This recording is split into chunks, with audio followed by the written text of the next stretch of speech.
Would you believe it? The sunshine is out here at Princes Park as Graham Corns concludes his three-quarter time address, and it shows the scoreboard at least. Adelaide didn't score a goal in that quarter, but they're still in front. 6-9-45, leading Carlton 6-6-42. So the stage is set for what could be a thrilling final quarter, but I believe, Robbo, with the new football, the first 10 minutes and Bernie going to be vital. Well, there's no doubt about that, and that was what happened with Carlton in that third quarter. At the start, in the first 5 or 6 minutes, they kicked, I think, the 2 or 3 goals that they got in that third term. They kicked very early in the quarter, Bernie. It's very important, of course, with Kernahan doing well and also Dorotic doing well. The high marking players on that forward line were making it difficult for the Adelaide defenders. Let's check three-quarter time from the other games today. Geelong down at Moorabbin doing it easily from the Saints. 13-3, magnificent kicking to St Kilda 8-9. The Brisbane Bears have got up to head North Melbourne. Tell you what, I don't think they put too many different. 11-4 to 10-8. Melbourne and Fitzroy also pretty close. The Demons by 3 points, and Richmond again still having the better of Essendon. 7-15 to 6-6. Let's go to Max Stevens on the boundary. Thanks very much, Peter. Well, Graham Corn stressing that his boys must be first to the ball if they're going to win this game. He's asked the defenders to tighten right up and the forward line to make a little bit of movement to give players something to kick to when they're kicking down forward. Now, I've had confirmed from the reserve umpire that Simon Verbeek has also been reported, that incident involving Michael Murphy, and at this point of time we still haven't cited Justin Madden. Okay, thank you, Max. And just a reminder, viewers in Adelaide, at the conclusion of this game, we'll be taking a replay of the clash down at Moorabbin between St Kilda and Geelong. Yeah, Justin Madden could have been important in this last quarter for Carlton because the tall players, as the day wears on, don't get any shorter, do they? They do not, Robbo. Very true. Kavanagh doing the ruck work. We'll probably share that with Steve Kernahan. And so the final quarter gets underway at Princes Park. The difference is only 3 points in favour of the Crows. They led by 13 at the first change and 18 at a half-time. Carlton got some quick goals to start the third quarter. Can they do it again? Kavanagh gets the tap out. Phillips, who was brilliant in the first quarter for Carlton, in that period of play was certainly their best. Flipped out to Bond from Ratton. A high kick. Then he travels about 20 metres though. Brown picks it up, but there is going to be a free kick. It's a shepherding free kick against Bruce Lindner to be taken by Bond. Bond outside 50. You can see the remnants of the line in front of him. Cameron give it a big roost if he can. But getting footing is the problem. And that's a mark. Kernahan. Where are the defenders, Pete? Where were they? Because Kernahan was 5 metres away from his nearest Adelaide player on a very tight angle.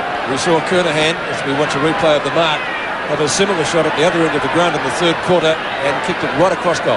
And apart from Dorotic, who kicked the first goal of the match, this could put Carlton in front for the first time. He's tried the banana kick and has bent it back for only one behind. South Australia, the check side kick, but the result's the same. 2 points the difference. With 3:50 left in the match, Tasker is going to kick the ball in. Players have battled manfully these atrocious conditions. The rain stopped at about 1 o'clock this afternoon, but the damage was done. Luckily, the reserves game was moved away to Victoria Park, otherwise they could be worse. Kavanagh taps the ball down in front, but Nicken's the one to pick it up. McDermott kicks across his body. Yes, it is Sunshine. Up towards half forward. Lindner. Beautiful breakaway. Long kick required here. And a magnificent roost up to the square. And the ball is rushed through. Gee, it might have come off a boot of Jamieson too. I think it did too, Peter. I'm with you there. He's kicked 4 behinds, Rod Jamieson. But quick thinking there by the Crows forward. 4 points the difference. 6-10. Plays 6-7. David Kernahan kicks in. And he goes basically up the centre of the ground, but a good mark taken there by Maynard. He's about 70 metres from goal. Jarman kicks it well within scoring distance now. Adelaide mark taken by Jamieson. It was a good one. He had the run in, but he judged it much better. Yes, this should be his first goal for the afternoon, Jamieson. He was running second on the Adelaide Crows goal-kicking list at the start of the game behind Scott Hodges. It was usually a reliable kick, but 4 behinds to his name today. Excellent kick by Andrew Jarman to give Jamieson a chance. And from directly in front, he shoots for goal. The umpire moves across, but it's straight through. At Foodland, we take a great deal of pride in our sponsorship of the Adelaide Crows, because we believe that one South Australian team deserves the support of another.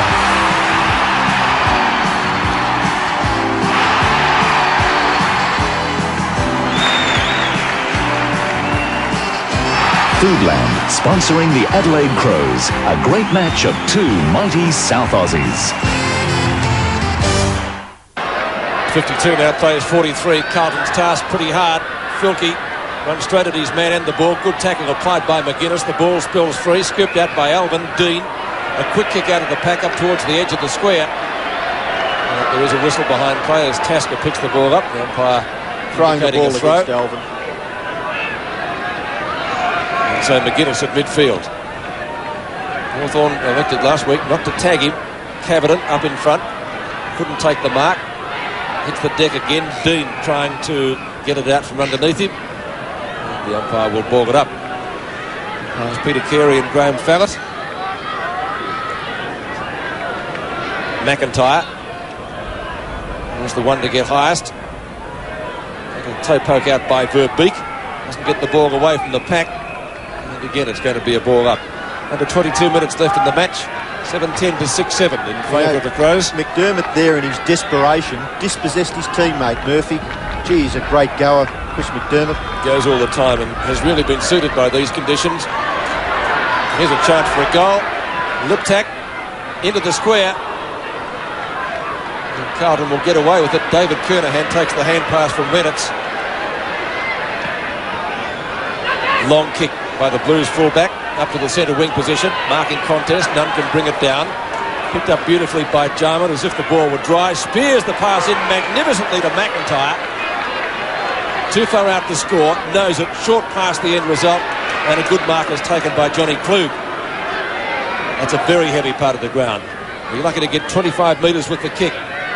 Solid mark to Dean. David Kernahan, sun in the eyes. Kicked beautifully today, Kernahan. Two Adelaide players are there. Jarman gives it over to Tasker. Tasker with the left foot, short pass. That was well done. With Klug unable to get clear, tripped from the heavy going. Twice David Kernahan coming out of the back line just kicked it too high to no one. It's going to be close to out of bounds on the full. It is. He'll get another kick here. Let's hope he can do better with this. He's got the distance, but he's not able to find players, as Robbo said. Well, they've got to give him a target, Peter. You know, there's players across this centre line and half-back line that have got to give him a target. The high kick comes towards the wing. No mark taken. Adelaide will just keep punching it away. Glasgott's left foot kick high. Underneath it was White, collecting a Jarman.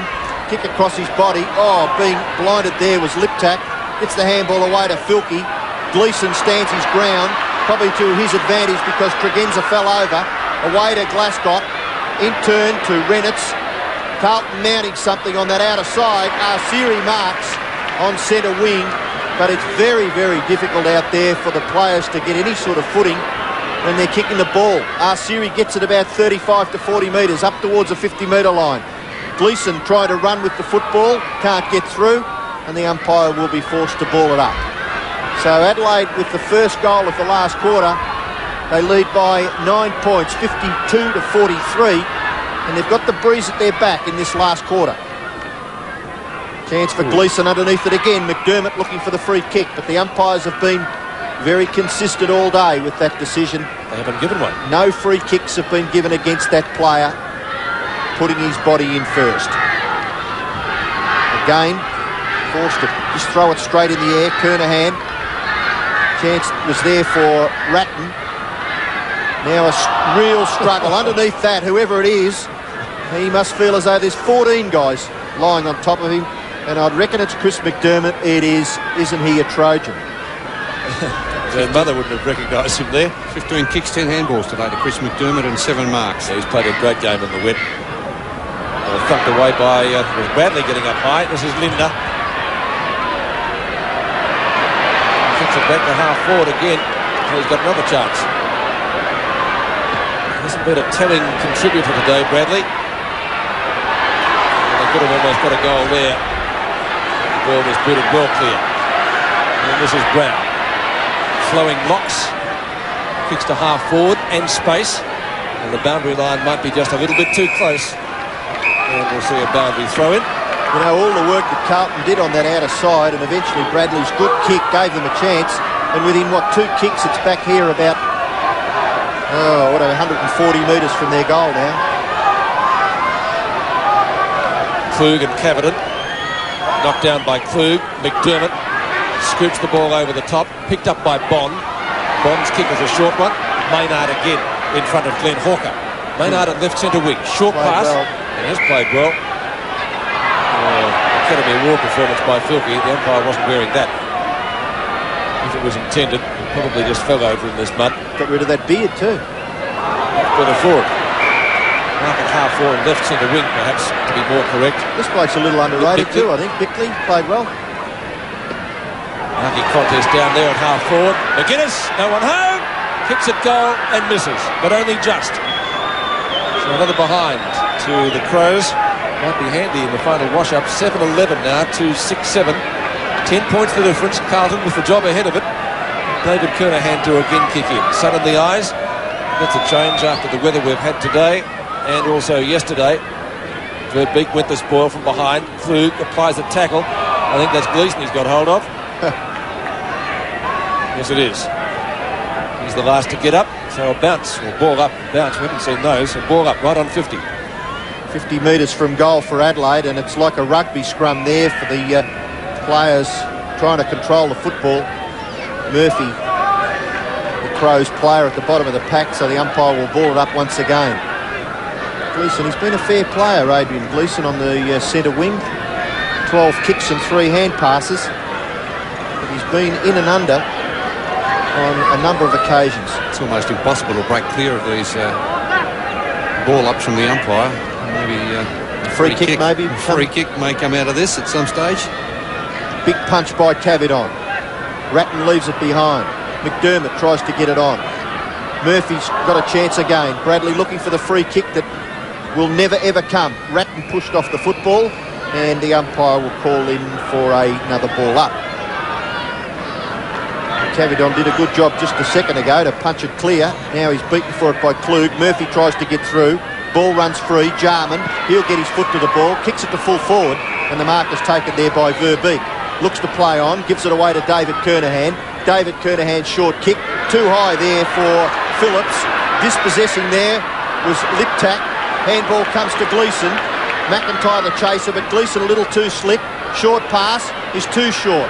Maynard, who's been a tremendous defender.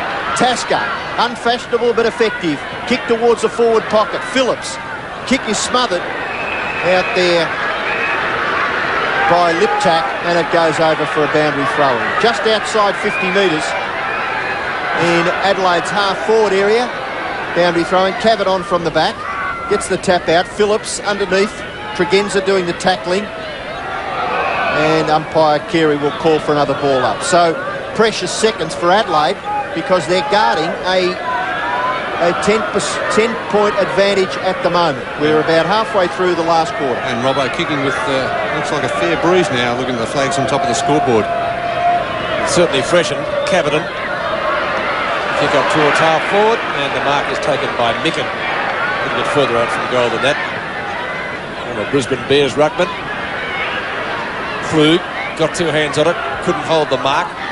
Not surprising under these conditions. McDermott. Back to Filkey. Filkey's high kick just near the kick-off line. Reynolds. Outside 50. Socked away by Glascott up towards the centre wing position. Hand pass comes out of the pack back to Glascott, who plays on, but there's no one there. Doesn't matter anyway. He's spooned it out of bounds on the full. And David Glascott will be very disappointed with his efforts.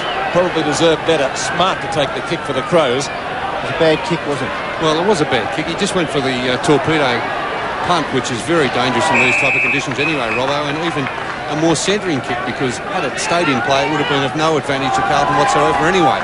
Micken and Bond do battle. Ball out of bounds. Again on centre wing. Under the CUB logo. Cavidon gets in front. Beaten for it by Micken. Jarman applies the tackle. Picked up by Liptak.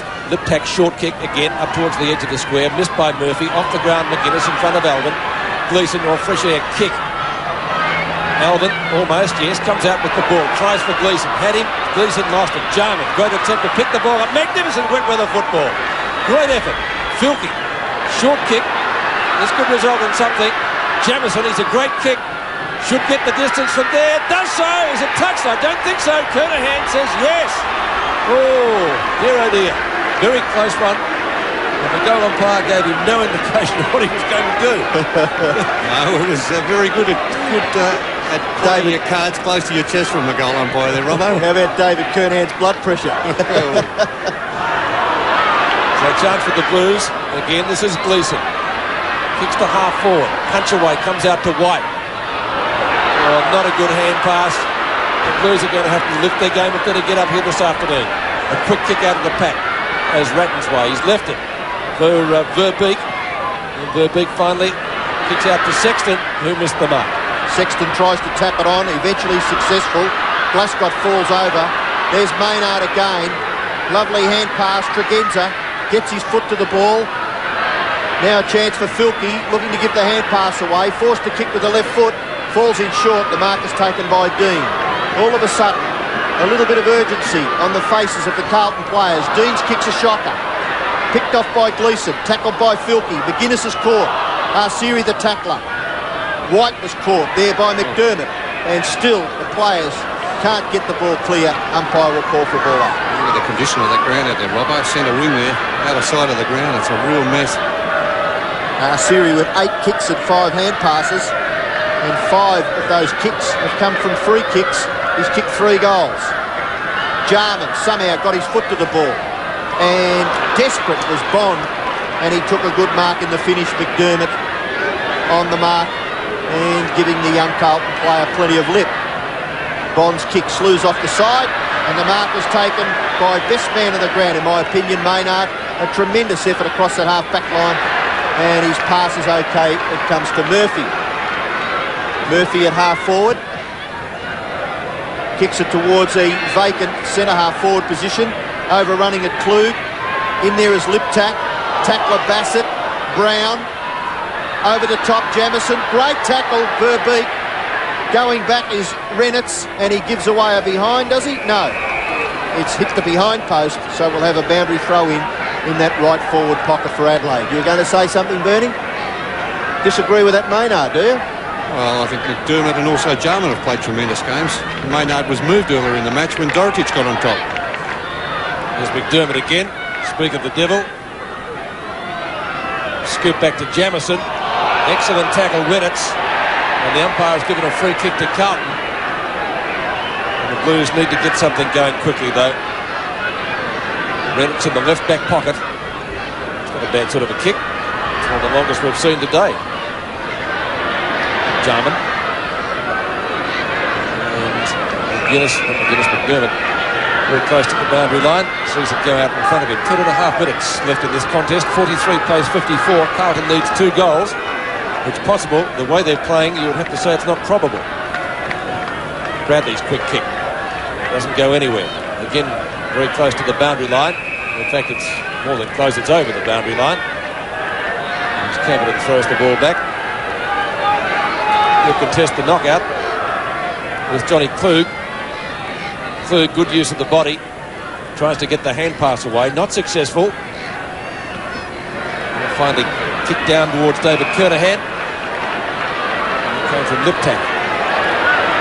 Under 10 minutes left now. Carlton supporters becoming a little bit anxious. He's got Bond. Must play on at all times now. Good kick by Bond. Yes. Must play on. Verbeek. Forward line's pretty open. He's gone for the torpedo punt. At least that's how it left the boot, whether it was intended or not. And the ball not able to be controlled down there. And we'll see a boundary throw in again. That was Phillips. He had a great first quarter. 16 kicks so far. I would say he got 7 or 8 of those, Robbo, in the first. He had 11 in the first half, actually, Andrew Phillips. Ruck contest. Half forward for Carlton. Chance for Glasgow. Not much talking there between Phillips and Glasgow. And it goes over for another boundary throw-in. Preparing to come onto the ground is a fresh man for Adelaide, Bartlett. Replacing McIntyre. So Bartlett probably will go straight to full forward. Not a bad move because certainly he's going to have a little bit of run in his legs. Alvin just gets his foot to the ball. Bickley's caught. Kick off the ground by Ratton. Centre half forward. Linda doesn't waste any opportunity there. Bassett tries to kick it off the ground. In there is Bradley, still underneath. Now a chance for Smart. He gets an effective kick, 40 metres. And a good mark taken by Cavidon. And certainly in the wet conditions, that was worthy of being paid. Taking a little bit too much time. Gee, it's a risky conveyance. You're going to get caught, Peter Dean. No talking. Liptak caught. Still now McGuinness. A high kick with that right foot. Goes out to the wing. Punched away by Sexton. Goes back towards Arsieri. Gathers it. Tackled by Hart. Tries to tap it on. Verbeek. A kick to the 50-metre line, and it goes over for a boundary throw-in. It certainly does now, with the help of young Sean Tasker. Very fortunate to get out of that one, Carlton. That kick from Caverton, and then the play on, and had McGuinness's kick been better, Adelaide would have been right into attack. 8 minutes left. Adelaide lead by 11 points. Bradley, can he make something out of this? He kicks it up to the full forward line, and it goes through for one behind, which we should credit, I suppose, to Craig Bradley, because it certainly came off his boot. Bruce Lindner to kick the ball back into play. They've doubled Carlton's score in this last quarter. They've only got one behind so far. Now they have two. So Lindner kicks in. Steve Kernahan punches the ball clear. Phillips off the ground, kicked it straight into the shins of Hart, who kicks the ball quickly out of the pack. Bradley again. Tregenza right on his hammer.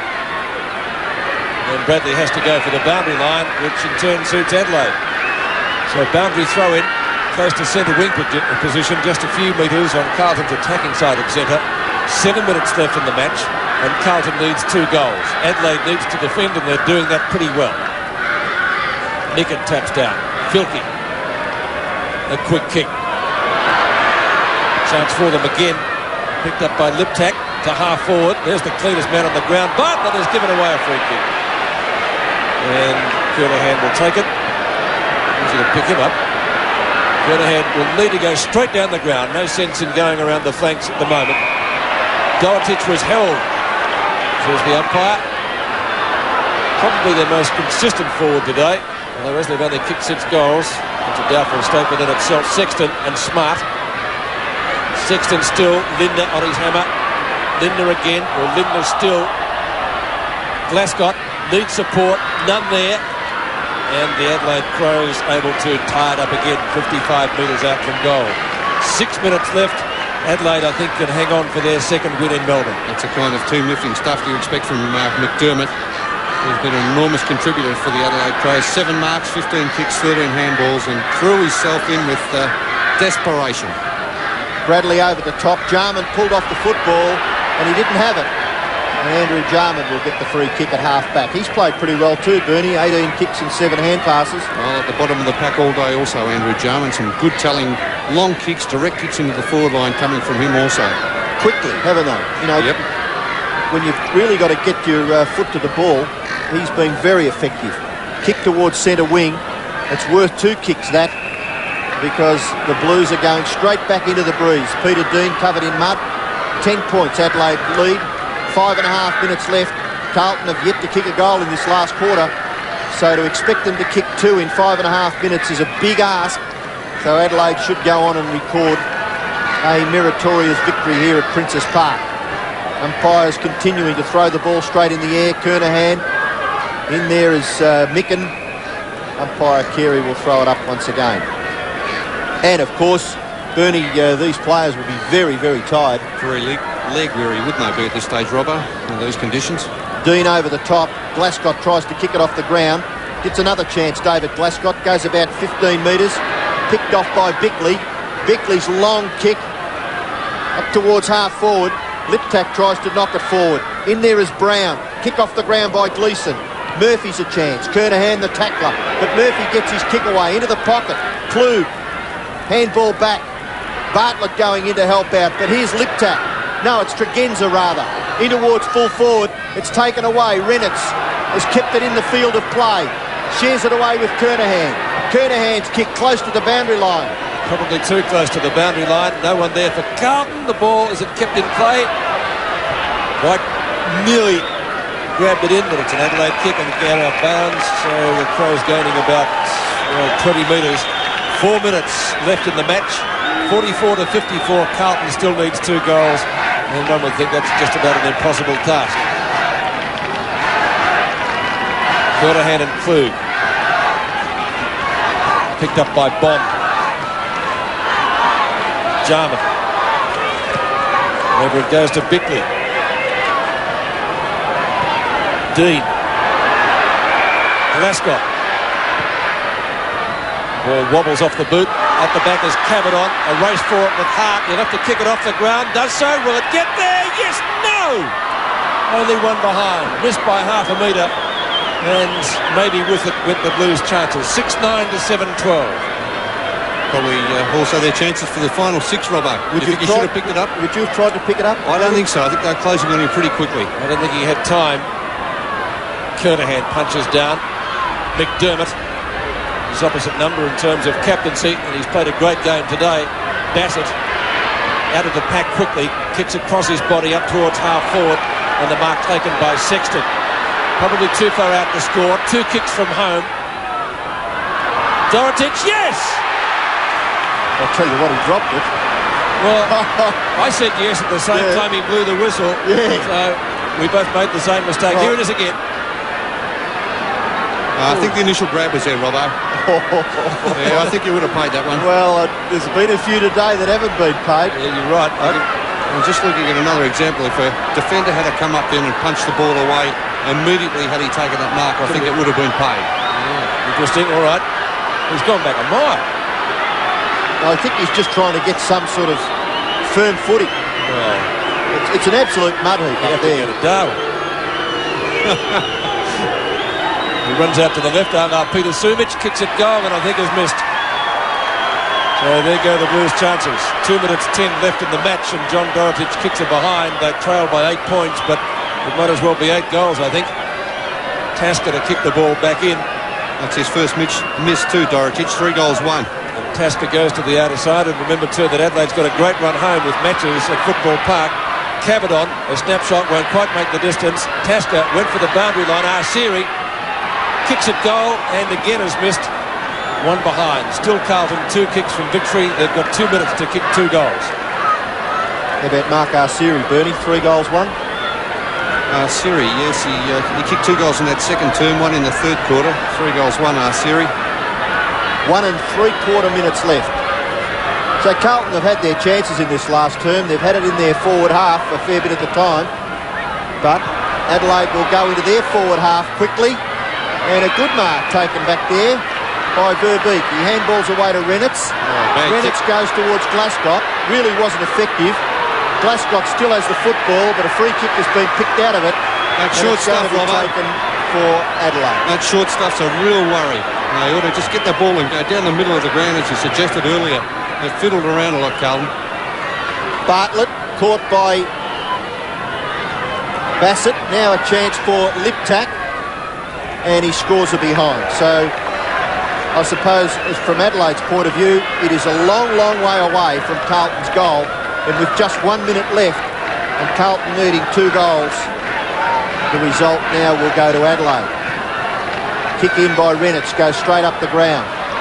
Oh, nearly a spectacular mark taken for Adelaide. Who's that in there? Maynard. And he's been penalised. Bradley runs on. Gets hold of a little bit of a torpedo. Dorotic can't mark. Running onto it is Gleeson. Short pass is not bad. And Sexton marks. Too far from goal. And Sexton's ticking away. All this coming from a long and direct kick by Bradley. For a change, they went straight down the middle of the ground.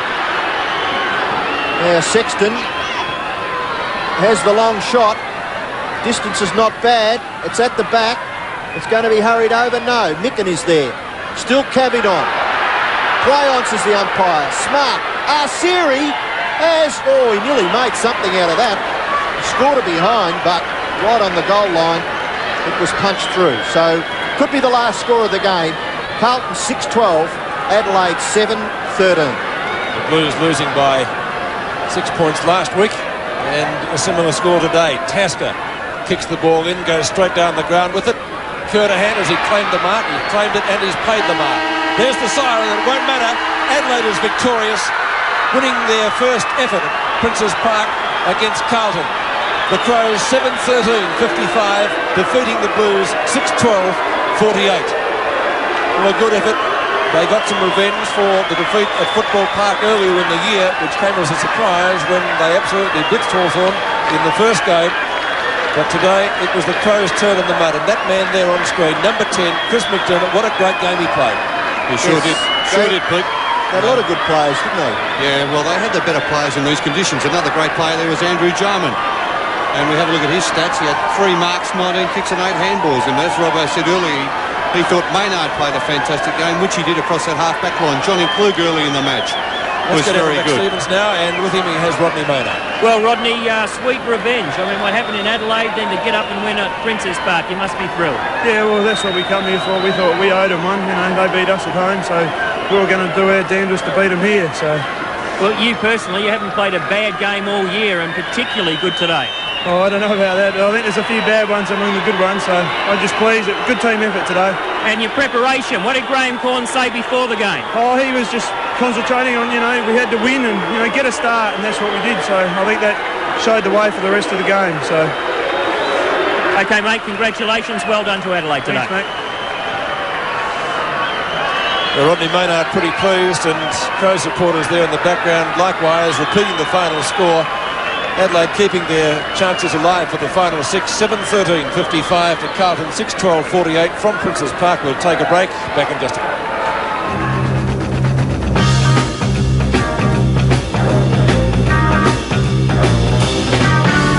And here at Princes Park today, Adelaide winning their first hit out against Carlton at Princes Park.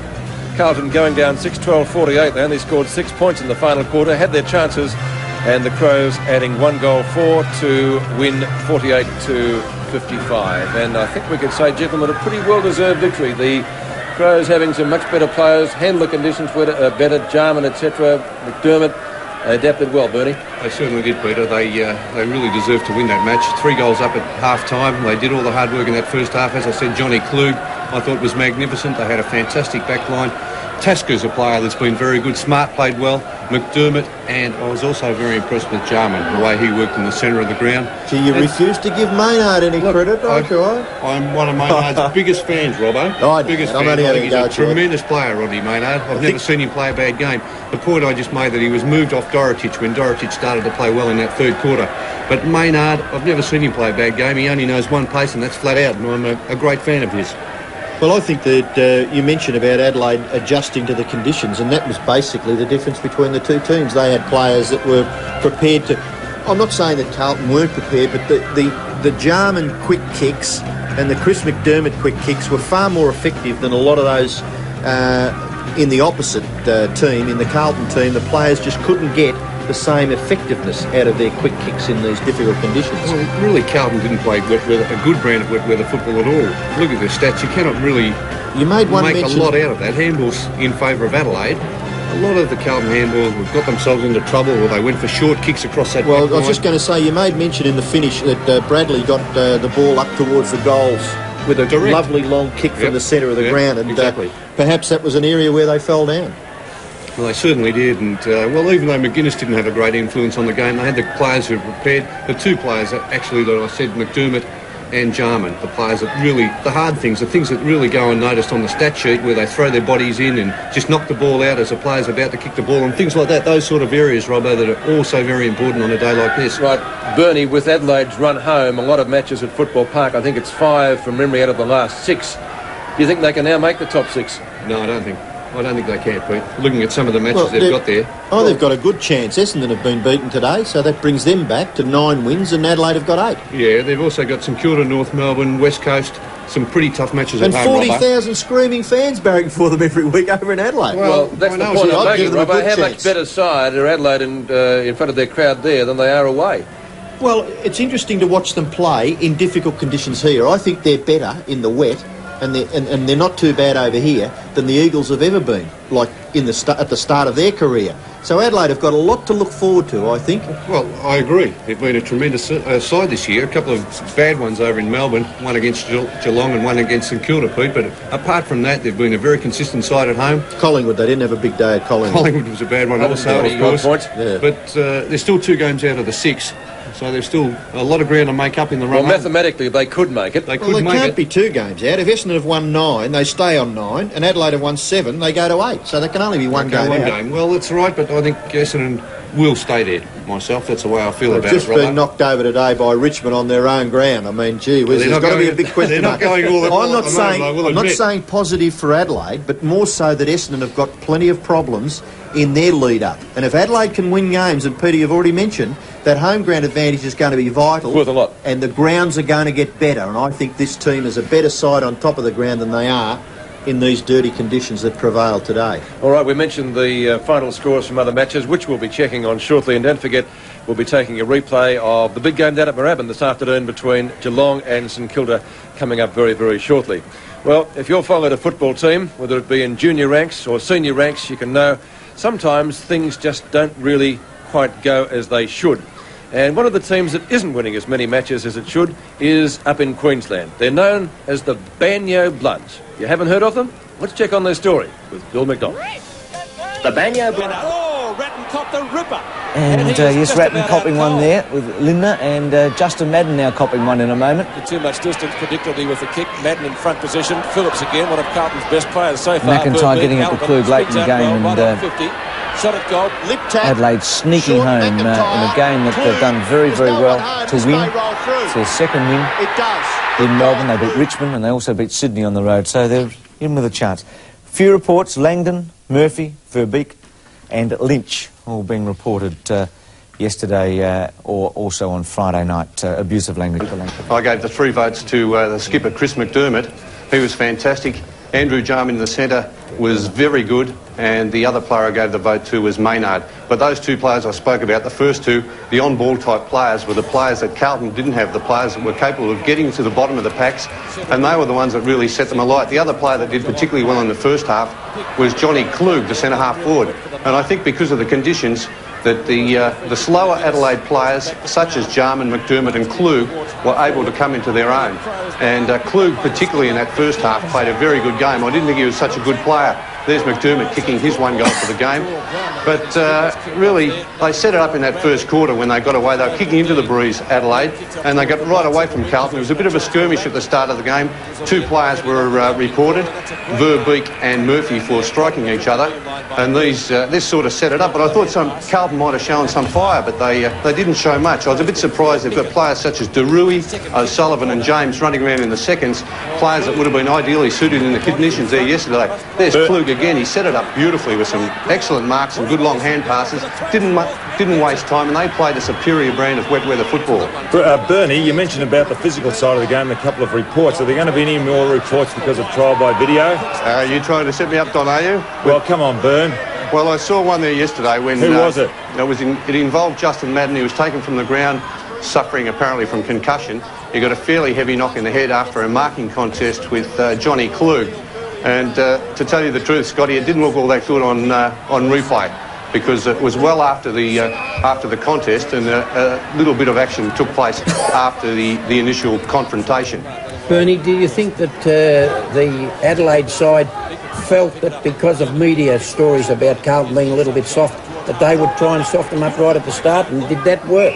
Well, I think it did actually, Bob, because there was a few skirmishes involving players such as Filkey and Bradley, and obviously, the Adelaide's Brain Trust would have told the players to test them out physically in the first place, and Carlton didn't come back with much. As I said, they had good players. I can't understand why O'Sullivan's playing in the seconds. He's a good, strong go-ahead player. Would have been ideally suited by those conditions yesterday. He's not real fast, Bern. Well, Neither's Derui. They didn't have to be fast yesterday, Don, because the ground was in terrible, atrocious team conditions. on Thursday night, Bern. Yes, I suppose. I think you're right, Bern, in here with that Derui and O'Sullivan. But does it surprise you they don't try Dorotich at centre-half back, where he probably played his best football? Well, Dorotich is a goal kicker also, and he's been tried at both ends of the grounds. He was found wanting there at one stage at centre-half back, and that's why he was moved to the forward line. What was he wanting? Well, because he didn't perform there, Don. You know that. Bernie, a final question. Where's your hairdresser? I want to get that hairdo that you've got, that new one. It's a ripper. Have you got anything sensible to say, Peter? If not, get right out of it. There has to be a couple of question marks also about some of the Carlton players' futures. I think Hawker's just about at the end of the road, and Glasgow hasn't got many games left in him, I don't think. Bernie, you've done very well. Call well today, Sydney and Hawthorn. They have tried to set you up, and you've managed to just elude it, I think. Thank you, Bruce. Bernie Quinn. Let's check some of the individual player stats now in our game here this afternoon. And first of all, I think almost unanimously, Chris McDermott, one of the best on the ground. Yes, I think I'll give him the 3 votes, Pete. 16 kicks, 13 hand passes, 7 marks, at the bottom of the pack all day long, created many opportunities for his teammates. And Adrian Gleeson was one Carlton player that can hold his head high. He certainly didn't give up trying all day. Rodney Maynard, who you had a big rap for, Robbo. As you can see, 12 marks there, 17 kicks, 8 handballs. He had a bit of a rough trot with Johnny Dorotich at one stage in the 3rd quarter. But apart from that, he was tremendously consistent. He worked hard all day. 12 marks in these conditions. What can you say? He just kept his eye on the ball all the time. Stephen Kernahan had a lot of trouble early in the game, but the middle part, the 2nd and 3rd quarters were pretty good for him. But look at that goal tally, 0. And he really is a key player for Carlton. If they're to win matches, Stephen Kernahan, their captain, just has to kick, well, a bundle of goals. Grant Filkey, who worked pretty hard today. 17 kicks, 1 handball, 3 marks. He was always at the bottom of the pack also. He did a lot of hard running work, chasing work, a lot of harassing from Grant Filkey today. And Craig Bradley playing in the centre, his opposite number, Andrew Jarman, was a very good player for the Crows. Bradley struggled very hard all day long. Certainly gives all, and he's a true professional, Craig Bradley. One of his kicks in the latter part of the game was a kick that went something like 45 metres, which during the day was a rarity. Andrew Jarman, his opposite number there in the centre, 19 kicks, 8 handballs and 3 marks. He was certainly vying for best on the ground in my opinion, Jarman, and he was another player. As I say, these conditions are players who get at the bottom of the pack. He was prepared to put his body in and certainly move the ball on quickly on numerous occasions into that forward line. Just take a look at Adelaide's draw, gentlemen. They play 3 matches at home coming up: the Sydney Swans, Essendon, and then the West Coast Eagles. And their matches then are against Footscray, St Kilda. They have the bye in the second last round, and again against North Melbourne. So on paper, at least, you'd have to say there'd be a pretty good chance of winning all those games. Very difficult to win. I think the Eagles is going to be a big game. I said on paper. On paper. Well, you know, even realistically, what they've got to do is take it week by week. They must beat the Swans next week, and then they've got the chance to play their direct opponent as far as getting into the final 6 is concerned the following week, which is Essendon. And that's over there in Adelaide. So certainly these next 2 weeks will tell them some story as to whether they can tackle the following game against the Eagles with any confidence whatsoever. Well, you'd have to say, Robbo, after Essendon's form in recent weeks, they've been a pretty good chance. Yes, Essendon are a bit of a worry. I think that they've got a few problems by the sound of it out there. They've lost about 3 or 4 in a row now, and it's not the fact that they've lost the games in a row, Bernie. It's the fact that they're losing games out at Windy Hill when the crunch situation is there. You know, usually you can rely on games at home that you'll get the 4 points. Well, I've seen them in 2 of their losses in the last 3 weeks. One was against Footscray, where they didn't give a yelp. And last week they did try very hard against Geelong, but they didn't seem to have the players on that forward line. Well, Salmon didn't play. He was a late withdrawal from the side, but apart from him, Madden was looking very slow and getting on towards 34 years of age. You've got Terry Denner, who's almost 34. Watson seems to have had a lot of injury problems, and he's a bit of a worry also. And the younger players just didn't come through last week. So statistically and realistically, you're looking at Adelaide. They may slip into the 6th, Robbo, because Essendon do seem to have lost all momentum at the moment.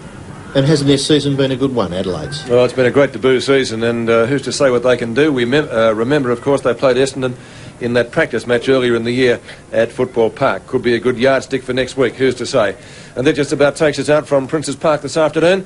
We hope you've enjoyed our telecast. The Crows' first win over Carlton at Princes Park. Before we close, though, we'll take a break, and we'll be back to sign off in just a moment.